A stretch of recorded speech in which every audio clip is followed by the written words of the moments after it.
When the cosmic object known as Hale-Bopp C 1995/01 arrived at the inner solar system, a blue ion tail followed it.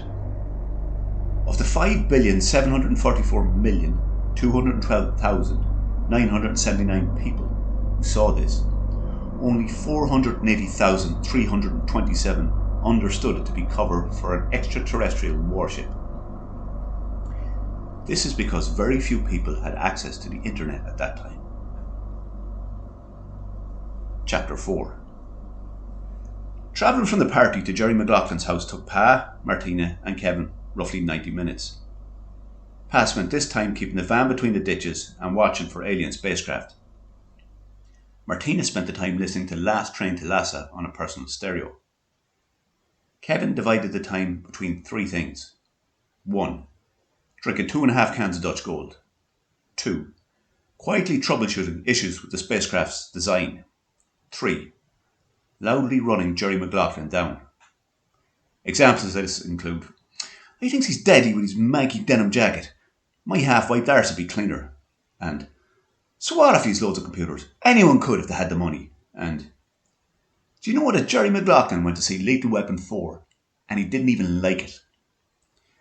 When they arrived, Pa parked the van under some trees.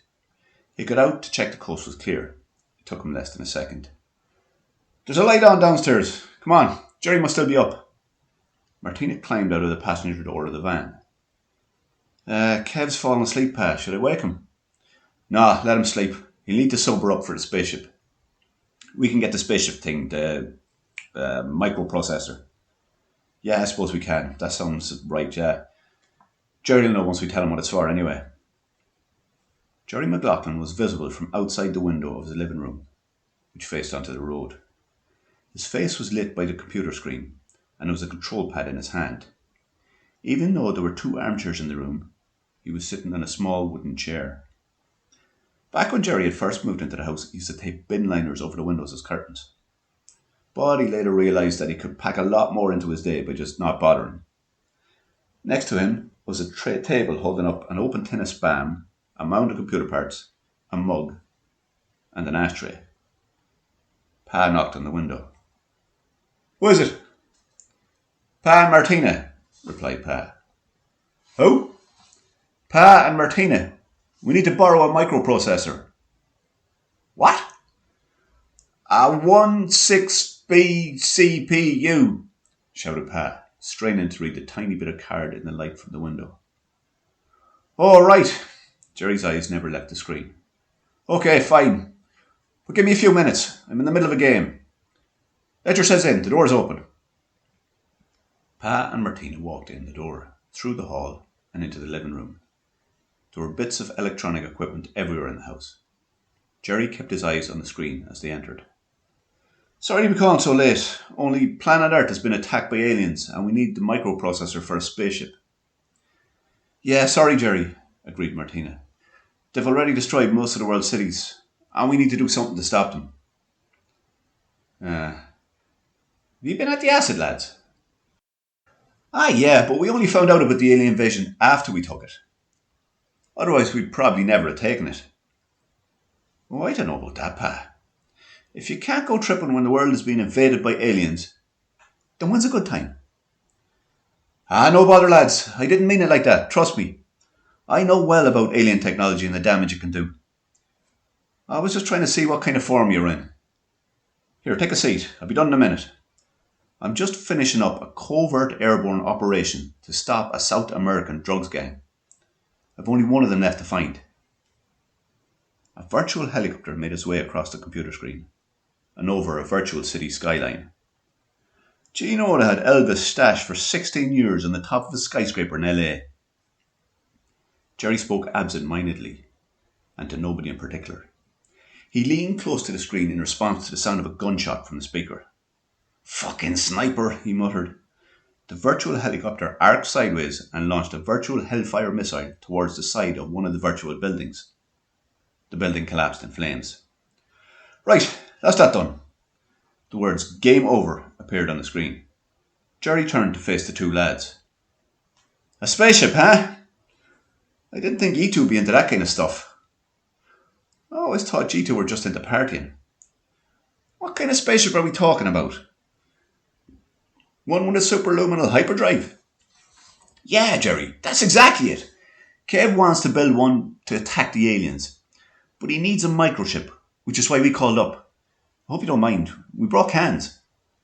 Martina placed a plastic bag of cans on the floor in front of the table. Thanks. Jerry immediately grabbed one and opened it. He took a long swig. First off, Kevin is full of shit. But he's right this time. A superluminal hyperdrive is exactly what you're going to need. Ah well, I suppose even a stop clock gets to tell the right time twice a day. Jerry took another long swig from the can. What type of aliens are you talking about? Well, I don't know. Did you not see the news? Pa pointed to a television sitting on the ground in the corner of the room.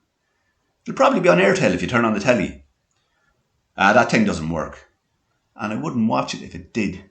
The channels are only a mouthpiece for the government.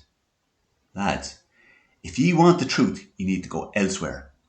I only pay heed to what I find online. I don't get it. What does online mean? It means computers, Pa. Watch this. Jerry typed on the keyboard next to the computer. Rows of text and images slowly began to display on the screen.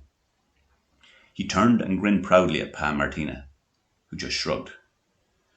Do you mind if I skin up? Work away, Martina. Though I don't know how you can put that shit into your bodies. There's no way you'd catch me at anything like that. Jerry paused to take another swig from the can, before typing a command into the keyboard. Aliens, he say. There's 347 open threads on aliens. He stared at the screen. Is this about the tribe of extraterrestrials in the Amazon? Everyone is talking about it. No, I don't think so, Jerry. These ones are using the comet as cover for their mothership. Well, that's what Kev said. We were watching it on the telly, and the world's armies are about to launch a counterattack. Oh, yeah, sorry, I see it now. Independently moving bodies hiding in the tail of the comet. Yeah, they have to be the attack ships, yeah. Not good. I can see why you called up. Right, if it's a superluminal hyperdrive, then you'll need a 16-bit chip. I have an old Mega Drive with one here. I just have to take it out of the housing. An alarm chimed on the computer speaker. Shit! I nearly forgot, lads. Have either of you played Chain Reaction before? No, replied Pa. Martina had slouched back in the chair making a joint and was not listening. It's not bad, Pa. You have to monitor a nuclear reactor with 40 chambers. The only downside to it is that it takes ages. Me 11 hours so far, and I'm only on level 1. But I've a system figured. I worked out how long it takes for each chamber to overheat and set an alarm. That way, all I need to do is vent the gas every so often. Jerry pointed to Pa, gestured at the game controls, and then back to the screen. When one of those boxes goes red, you just hit A. It only takes 5 minutes for each sequence. Then it's done. You just have to be sure not to hit the blue triangle, or it'll reset everything. Oh, right. Very good. Pa sounded impressed. Great. Off you go, so. Jerry handed Pa the controls. Well, sound okay then. Jerry then fished out a black plastic box from the mound of computer parts on the table. He took a swig of beer and produced a tiny screwdriver. He began to unscrew the base of the box. Did you know the Mega Drive was called Genesis in the States and has a Z80 sound chip? Not bad, huh? Probably a lot better than some of that techno rave stuff that G2 like. Oh, I don't know about that, Jerry. You should get out more. How many of these things do I have to vent? About 40. How do you manage to keep this up all day, Jerry? Fair play. I'm tired already. Martina sat up after taking a long drag on the joint and held it out. Pa, do you want some of this? Oh, yeah, sound. Could you take over the game for a minute? Okay. What do I do? It's easy enough. Just hit the A button when one of those boxes turns red. Pa swapped the controller for the joint. Oh, and whatever you do, don't press the blue triangle. The computer screen immediately began flashing. Lads, what have you done? Jerry dropped what he was doing and began furiously tapping on the keyboard. Fuck's sake! One of you must have hit the blue triangle. The reactor's gone into meltdown. Now I have to start all over again. I thought you were meant to hit the blue triangle. No, the opposite. I warned you not to. I dunno, Pa. Sounded to me like you told me to do it. Jerry was now sitting with his head in his hands. The images on the screen had frozen. When he managed to speak, he was calm. Look, lads, I've a lot of stuff to do. I'm not going to get time to take that chip out of its housing. You'll have to take it with you, yeah, as it is. Oh, okay, Jerry. Thanks for the help. And we're sorry about the computer game thing. Shit happens. Thanks yourself for the beer. And good luck with the spaceship. I'd like to give you a hand with it, but Chain Reaction's a rental and it's due back tomorrow. The return trip to the party began silently.